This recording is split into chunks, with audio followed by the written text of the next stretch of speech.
Hello hello, नमस्कार दोस्तों। कल के एलजी साहब के प्रकरण के बाद हमें महसूस हुआ कि एलजी साहब को दिल्ली सरकार क्या क्या काम कर रही है। दिल्ली के चुने हुए मुख्यमंत्री अरविंद केजरीवाल जी किस किस आइडिया पे काम कर रहे हैं, किस किस विजन पे काम कर रहे हैं, किस किस टेक्नोलॉजिकल सॉल्यूशंस पे काम कर रहे हैं, इसको पता करने में खासी मुशक्कत करनी पड़ती है। अलग अलग विभागों के छोटे छोटे अफसरों को बुला के उनसे पूछा जाता है कि बताइए अरविंद केजरीवाल आजकल क्या काम कर रहे हैं, कहाँ पे कोई नई चीज़ होने वाली है। और फिर एलजी साहब का प्रोग्राम बनाया जाता है कि एलजी साहब उस जगह पहुंच जाएं और वहां पे मीडिया के लोगों के साथ फोटो वोटो खिंचा के कहें देखिए ये काम मैं करा रहा हूं। उससे क्या है, दिल्ली सरकार का नुकसान हो रहा है। एक काम दिल्ली सरकार कर रही थी, एक काम तय समय पे खत्म होना था। एलजी साहब ने कल जहां गए सप्लीमेंट्री ड्रेन पे इतना दबाव बनाया अफसरों के ऊपर कि एलजी साहब आ रहे हैं, एलजी साहब आ रहे हैं, कहीं सौरभ भारद्वाज पहले ना आ जाए, एलजी साहब को जल्दी जाना है उससे, कहीं मुख्यमंत्री केजरीवाल जी ना आके इनॉग्रेट कर दें। तो जो फ्लोटिंग वेटलैंड बनाई गई जिसके अंदर बंबू यानी कि बांस की एक फ्लोटिंग वेटलैंड बनाई जाती है बांस का इस्तेमाल करके, और उसके अंदर तैरते हुए पौधे लगाए जाते हैं ताकि उन पौधों की जो जड़ होती है वो पानी के अंदर डूबी रहे और वो जो जड़ें हैं वो न्यूट्रिएंट्स के रूप में उस पानी के अंदर जो इम्प्योरिटी है उसको अपने अंदर एब्जॉर्ब कर ले और पानी को साफ कर दें। ये एक साइंटिफिक तरीका, एक वैज्ञानिक तरीका है।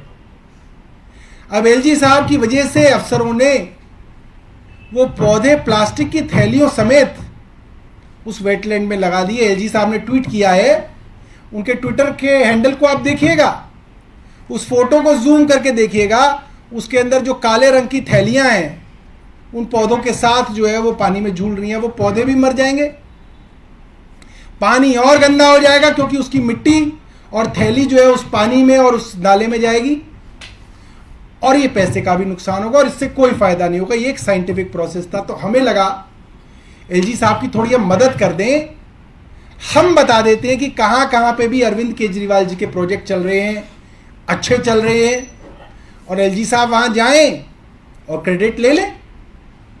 क्योंकि अरविंद केजरीवाल जी को तो हम ही तभी बुलाएंगे जब वो पूरा हो जाएगा काम। जब हम संतुष्ट हो जाएंगे काम पूरा हो गया तो केजरीवाल जी जाएंगे, एलजी साहब जाके थोड़ा फोटो वोटो खिंचा लें, क्रेडिट ले लें, हमें इसमें कोई दिक्कत नहीं है। मैं पूरी लिस्ट लाया हूं एलजी साहब के लिए। एक तो कुछ बस डिपो बन रहे हैं हमारे नरेला में, 10 एकड़ का बस डिपो बन रहा है, वहां एलजी साहब जाके रिबन विबन काट सकते हैं।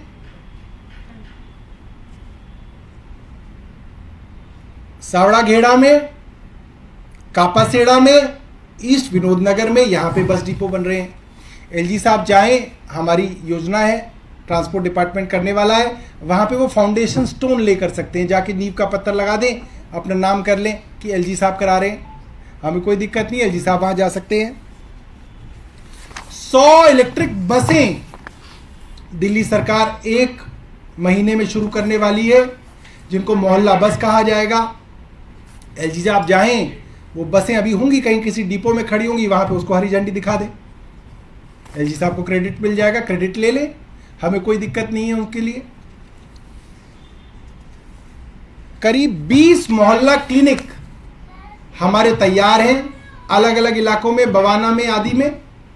एलजी साहब जाएं, वहां पे फीता काट दें, क्योंकि हो सकता है अरविंद केजरीवाल जी कुछ दिनों बाद वहां पे फीता काटने जाएं, तो एलजी साहब पहले ही जाके वहां पे फीता काट दें।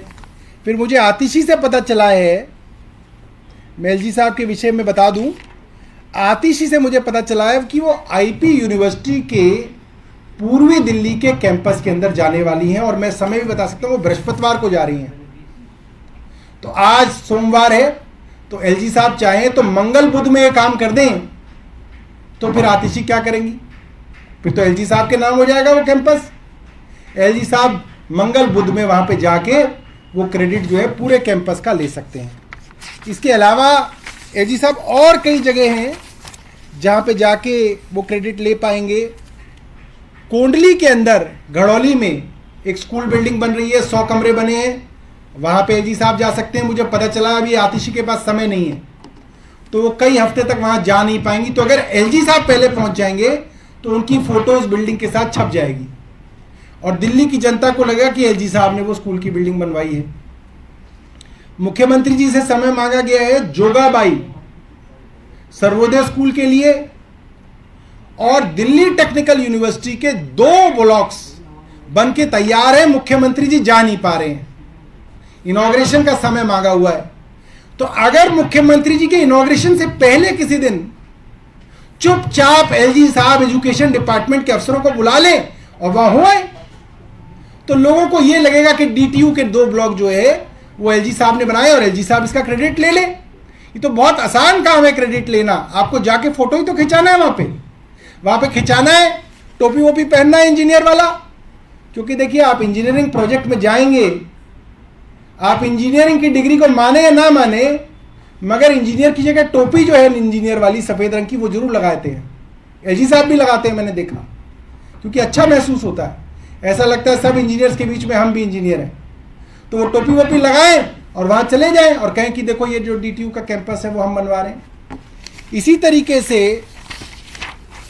यमुना क्लीनिंग जो है, जिसके बारे में एलजी साहब कह रहे हैं कि वो 30 जून तक यमुना को क्लीन कर देंगे, वो यमुना तभी क्लीन होगी जब हमारे सीवर ट्रीटमेंट प्लांट, जिनका काम अरविंद केजरीवाल जी करा रहे हैं, वो पूरे होंगे। और उनके पास लिस्ट नहीं होगी, क्योंकि उनके दिमाग में नहीं आई होगी बात। उनको लग रहा होगा कि सिर्फ नाला साफ करने से ही यमुना ठीक हो जाएगी। ऐसा नहीं है। जब तक सीवर ट्रीटमेंट प्लांट अपनी पूरी कैपेसिटी में काम नहीं करेंगे तब तक यमुना ठीक नहीं होगी, तो क्रेडिट मिल ही नहीं पाएगा। मैं आपको बताता हूं कि कहां कहां पे सीवर ट्रीटमेंट प्लांट हमारे बन रहे हैं। हम उनकी कैपेसिटी बढ़ा रहे हैं और उनकी क्वालिटी को इंप्रूव कर रहे हैं। पप्पन कला में और निलोठी में हमारे एसटीपी प्लांट बन रहे हैं 598 करोड़ की लागत से।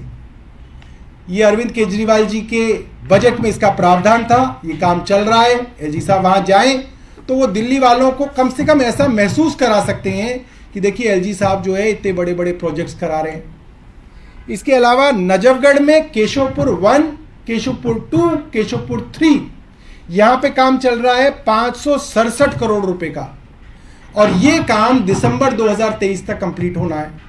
तो एलजी साहब यहां जा सकते हैं, इसका क्रेडिट ले सकते हैं।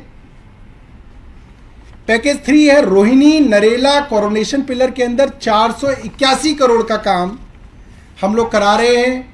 मुख्यमंत्री अरविंद केजरीवाल जी ने इसका बजट दिया है। दिसंबर 2023 इसकी डेडलाइन है। एलजी साहब जाएं, फोटो खिंचाएं, मीडिया को ले जाएं, अफसरों को ले जाएं।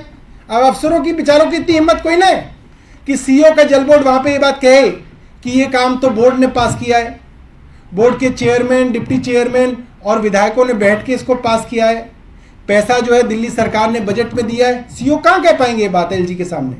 सीईओ ये बात कहेंगे, एलजी उनको अगले दिन हटा देंगे। तो वहां पे उन बेचारे अफसरों को ले जाएं। एलजी साहब जैसे ही कहेंगे, अफसरों की पूरी फौज सुबह से वहां पे तैयार रहेगी। वहां जाएं, थोड़ा ऐसे करें, ये हो रहा है, ये हो रहा है, ये हो रहा है, ये हो रहा है, और जो है उसका क्रेडिट लें। तो आज हम एलजी साहब को इन सभी कामों के लिए निमंत्रण दे रहे हैं, और ये लिस्ट में बीच बीच में आके बताता रहूंगा कि क्या क्या काम जो है और दिल्ली सरकार जो है करने वाली है।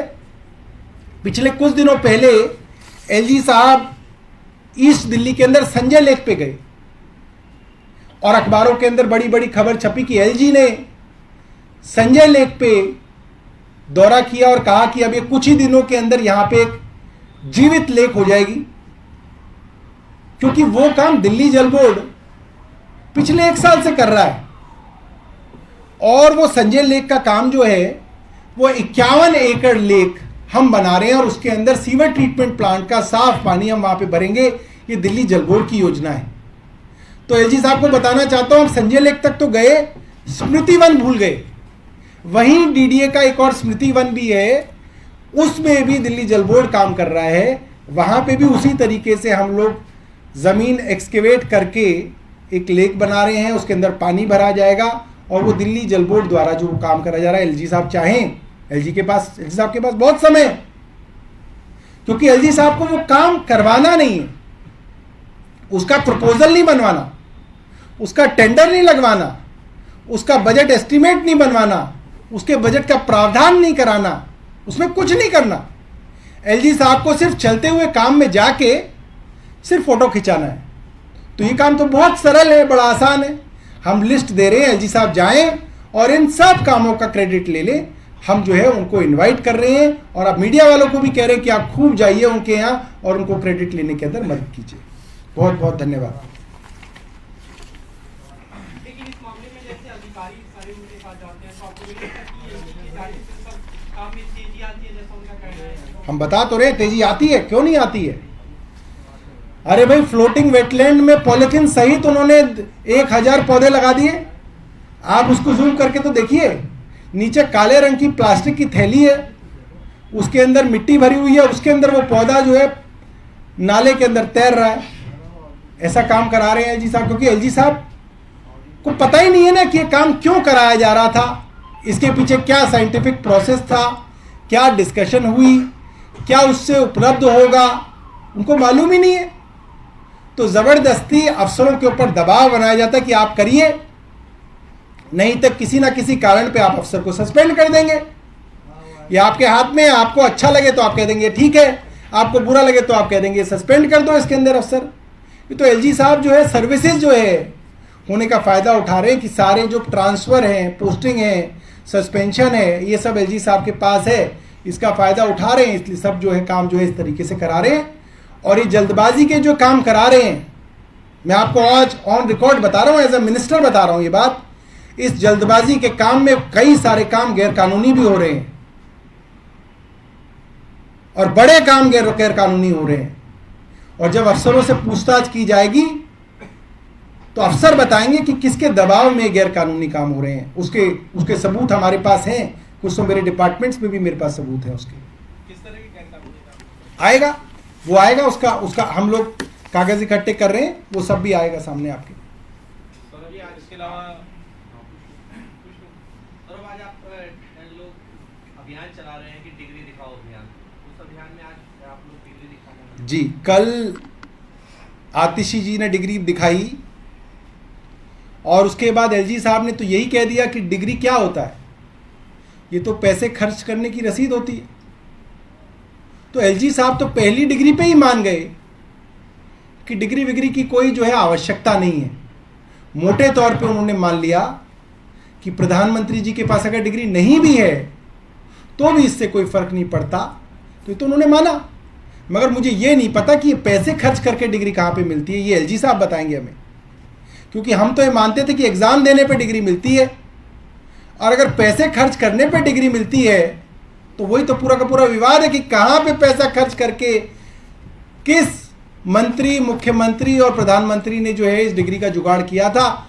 और इसीलिए तो नहीं कि यूनिवर्सिटियां घबरा रही हैं कि इस डिग्री की डिटेल कहाँ से बताएं, क्योंकि पैसे खर्च करके वो डिग्री उपलब्ध कराई गई है, जैसा एलजी साहब ने बताया है। और कोई आज हमारी तरफ से जो है कोई ना कोई हमारे जो है वरिष्ठ नेता जो है अपनी डिग्री लेके आप मीडिया वालों के सामने जो है उपस्थित होंगे और उनकी डिग्री देखना आप डिग्री का मुद्दा उठा रहे हैं, लेकिन इसमें पार्टी की अलग-अलग राय सामने आ रही है। शरद पवार की बात करें तो उनका बयान है कि किसी का अपना राजनीतिक मुद्दा हो सकता है। देखिए, शरद पवार जी का बयान मैंने पढ़ा और उन्होंने क्या कहा। उन्होंने कहा कि आज देश में सबसे बड़े मुद्दे क्या हैं, महंगाई है, बेरोजगारी है, गरीबी है, किसानों के मुद्दे हैं। वो ये बात ठीक कह रहे हैं। ये इतने बड़े बड़े मुद्दे इसीलिए हैं क्योंकि इन मुद्दों को हल करने वाला जो हमारा नेता है, जो हमारे प्रधानमंत्री हैं, आज उनकी योग्यता के ऊपर संदेह उठाया जा रहा है। आज उनकी योग्यता के ऊपर प्रश्न लगाया जा रहा है कि क्या प्रधानमंत्री जी की डिग्री असली है, ये संदेह उठाया जा रहा है। और इसीलिए आज देश के अंदर ये बड़ी बड़ी समस्याएं जो है वो खत्म नहीं हो रही हैं। तो हम पवार जी की बात की भी इज्जत करते हैं और इन्हीं समस्याओं के समाधान का शोध जो है हम सब लोग कर रहे हैं।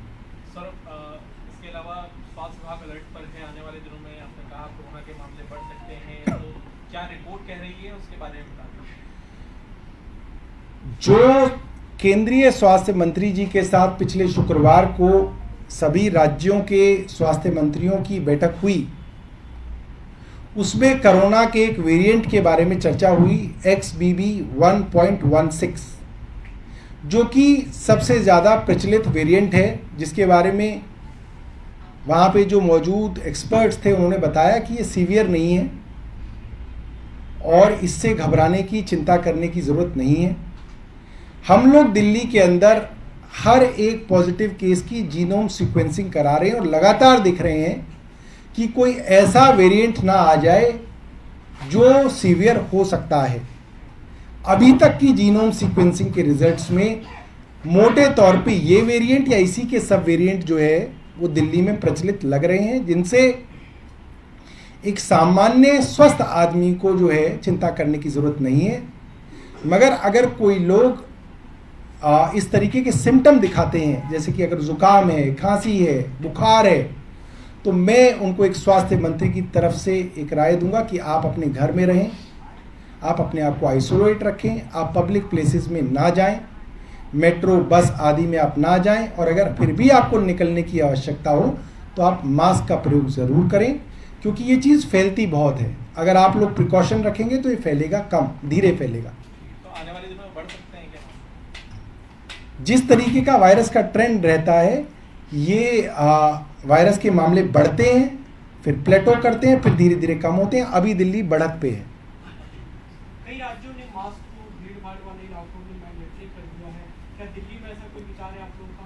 हमने सेंट्रल गवर्नमेंट से पूछा था, उस मीटिंग में भी पूछा था, और हमने उनको कहा है कि हम आपके द्वारा दी गई एडवाइजरी को 100% एज अ स्टेट फॉलो करेंगे, क्योंकि सेंटर के ज़्यादातर अधिकारी दिल्ली में ही बैठते हैं, दिल्ली को अधिक मॉनिटरिंग भी करते हैं, उनके पास ज़्यादा संसाधन है। हमने उनसे कहा जैसे ही आपको इस चीज़ की ज़रूरत महसूस हो आप हमें बताइए, हम तुरंत जो है उन प्रिकॉशंस को इम्प्लीमेंट कर देंगे।